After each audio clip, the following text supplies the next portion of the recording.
নমস্কার বন্ধুরা, লাবণী কিচেনের আবারও এক নতুন রেসিপিতে আপনাদের সবাইকে স্বাগত। আজকে তৈরি করে দেখাবো টক ঝাল মিষ্টি স্বাদের তেঁতুলের আচার। তেঁতুলের আচার কিন্তু খেতে আমরা সবাই ভালোবাসি, আর এটা দেখলেই কিন্তু সবারই জিভে জল চলে আসে। অনেকে আছে তেঁতুলের আচার দোকানের মতো করতে পারে না, সেই জন্য দোকান থেকে দাম দিয়ে কিনে খায়। তবে আমি বলছি এইভাবে যদি আপনারা একবার তৈরি করে খান তাহলে দোকান থেকে একটুও কিনা লাগবে না। আপনারা এই আচারটা তৈরি করে 1 থেকে 2 বছর সংরক্ষণ করে রেখে দিতে পারেন কাচের বয়মে। এটা কিন্তু কোনো প্রকার রোদি বা ডিপ ফ্রিজে রাখার কোনো দরকার নেই। এটা এমনিতেই 1 থেকে 2 বছর অনায়াসে থেকে যাবে, কোনো প্রকার নষ্ট হবে না। আমি এখানে 1 কেজি তেঁতুল নিয়েছি। তেঁতুলে অল্প অল্প করে জল দিয়ে তেঁতুলটা ভালো করে মেখে চটকিয়ে নেব। তারপরে 1 ঘন্টার জন্য আমি রেস্টে রেখে দেব। এতে হয় কি তেঁতুলটা খুব ভালো মতো নরম হয়ে যায়। তেঁতুলের আচারে যে মশলাটা আমি দেব সেটা তৈরি করে নেব। তার জন্য প্যানের পরে কড়াই বসিয়ে দিলাম। এখানে আমি 3টে শুকনো লঙ্কা, 1 চামচ জিরে, 1 চামচ পাঁচফোড়ন দিয়ে দিলাম। দিয়ে ভালো করে এটা ভেজে নেব। মশলাটা ভাজা হয়ে গেলে মশলাটা আমি নামিয়ে নেব। তারপরে প্যানের পরে আমি আবারও আরেকটা কড়াই বসিয়ে দিলাম। দিয়ে এখানে 1 কাপের মতো আমি তেল দিয়ে দিলাম। এখানে তেলটা কিন্তু সরিষার তেলই দিতে হবে, অন্য কোনো তেল দিলে হবে না। তেলটা যখন ভালো মতো গরম হয়ে যাবে আমি এখানে 2টো শুকনো লঙ্কা, 1 চামচ পাঁচফোড়ন ফোড়নে দিলাম, আর একটা তেজপাতা দিয়ে দিলাম। দিয়ে একটু নাড়াচাড়া করে আমি তেঁতুলটা দিয়ে দেব। দিয়ে তেলের সাথে এটা ভালো করে আমি নাড়িয়ে চাড়িয়ে নেব। তেঁতুলটা দেওয়ার পরে কিন্তু এটা অনবরত নাড়াচাড়া করতে হবে, না হলে তলায় কিন্তু লেগে যাবে। আর এটা এই পর্যায়ে চুলার আঁচটা কিন্তু মিডিয়াম টু লো করে রাখতে হবে। দিয়ে অনবরত আমি নাড়াচাড়া করে দেব। তেঁতুলটা কিন্তু বেশ সময় নিয়ে এটা কষাতে হবে, যতক্ষণ পর্যন্ত তেলটা সম্পূর্ণ তেঁতুলের ভিতরে চলে না যাবে ততক্ষণ পর্যন্ত এটা কষাতে হবে। তো দেখেন তেলটা কিন্তু সম্পূর্ণভাবে তেঁতুলের ভিতরে টেনে নিয়েছে, শুকনো শুকনো হয়ে গেছে। এ পর্যায়ে আমি চিনিটা দিয়ে দেব।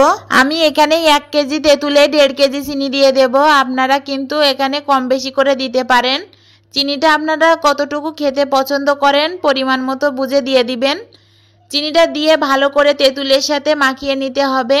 আর এ পর্যায়ে চুলার আঁচটা কিন্তু একেবারে লো করে রাখতে হবে, না হলে কিন্তু তলা দিয়ে পুড়ে যাবে। তো দেখেন চিনিটা তেঁতুলের সাথে মেশানোর পরে কিন্তু চিনিটা আস্তে আস্তে গলে যাচ্ছে। আর আপনারা এখানে প্রতিটা টিপস ফলো করবেন স্টেপ বাই স্টেপ, না হলে কিন্তু তেঁতুলের আচারটা একটুও ভালো হবে না।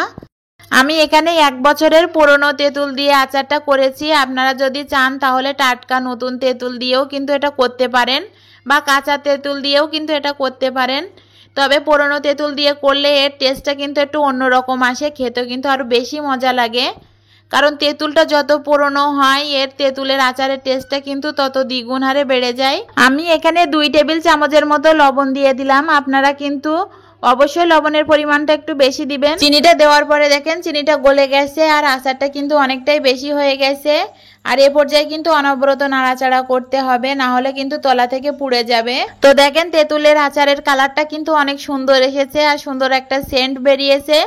এ পর্যায়ে আগে থেকে যে আমি গুঁড়ো মশলাটা করে রেখেছিলাম সেটা দিয়ে দেব। গুঁড়ো মশলাটা দেওয়া হয়ে গেলে আমি আবারও ভালো করে নাড়াচাড়া করে দেব। এটা কিন্তু অনবরত নাড়াচাড়া করতে হবে। আর এই পর্যায়ে চুলার আঁচটা একেবারে লো। আপনারা কিন্তু দেখে বুঝতে পারছেন আমি কতটা লো করে রেখেছি। এটা কিন্তু একেবারে তকবক করে ফুটছে না। একেবারে তকবক করে ফুললে কিন্তু তলা থেকে ওটা পুড়ে যাবে। তারপরে এখানে আমি 1 চামচের মতো গোটা গরম মশলার গুঁড়া দিয়ে দিলাম। এখানে দারচিনি, এলাচ, লবঙ্গ ভালো করে গুঁড়ো করে রেখেছিলাম সেটা দিয়ে দিলাম। দিয়ে আবারও ভালো করে নাড়াচাড়া করে দেব। সব রকম মশলাটা দেওয়ার পরে কালারটা কিন্তু অনেকটাই চেঞ্জ হয়ে এসেছে, আর সুন্দর একটা স্মেল বেরিয়েছে। আপনারা দেখে বুঝতে পারছেন কত সুন্দর একটা কালার এসেছে। একেবারে আমরা যেরকম দোকান থেকে আচার কিনে খাই বা প্যাকেটের যে চাটনিগুলো কিনে খাই ঠিক সেরকমই কিন্তু একটা কালার এসেছে, আর খেতেও কিন্তু সেরকম। তার থেকে অবশ্যই অনেক গুণ খেতে ভালো। আমার আচারটা কিন্তু অনেকটাই হয়ে এসেছে। এ পর্যায়ে আমি একটু চেক করে দেখলাম যে সব কিছুতে ঠিক আছে কিনা। আপনারাও কিন্তু এটা চেক করে দেখবেন। আচারটা চেক করার পরে মনে হলো আচারে চিনিটা একটু কম হয়েছে, সেজন্য আমি এখানে 300 গ্রামের মতো চিনি দিয়ে দিলাম। দিয়ে ভালো করে আবারও নাড়াচাড়া করে ফুটিয়ে নেব। তো আমি এখানে আরো 3 থেকে 4 মিনিট মতো ভালো করে ফুটিয়ে নিয়েছি। আমি এখানে 1 কেজি তেঁতুল নিয়েছিলাম। 1 কেজি তেঁতুল থেকে কিন্তু অনেকটা আচার হয়েছে, আপনারা কিন্তু দেখে বুঝতে পারছেন। আর আপনারা কিন্তু এটা খুবই অল্প সময়ে ঘরোয়া উপকরণ দিয়ে বাড়িতে ঝটপট তৈরি করে নিতে পারেন। আর এটা দোকান থেকে হাজার হাজার টাকা দিয়ে কিনে খাওয়ার কোনো রকম দরকার নেই। আচারটা তৈরি করার পরে দেখেন কত সুন্দর একটা কালার এসেছে। আপনারা কিন্তু এটা সংরক্ষণ করে 1-2 বছর কিন্তু অনায়াসে এটা খেতে পারবেন। এটা কিন্তু একটুও নষ্ট হবে না। মাঝে মধ্যে 2-1 বার এটা রোদি দিলেই হবে। আর সবসময় এটা কাচের বয়মে রাখার চেষ্টা করবেন, তাহলে এটা কিন্তু কোনো রকম গন্ধ বা কোনো কিছুই হবে না। আমার এই তেঁতুলের আচারের রেসিপিটা যদি আপনাদের কাছে ভালো লেগে থাকে অবশ্যই একটা লাইক কমেন্ট শেয়ার করতে ভুলবেন না। চ্যানেলে নতুন হয়ে থাকলে সাবস্ক্রাইব করবেন, পাশে থাকা বেল আইকনটিতে ক্লিক করবেন নিত্য নতুন ভিডিও পেতে। ধন্যবাদ সকলকে।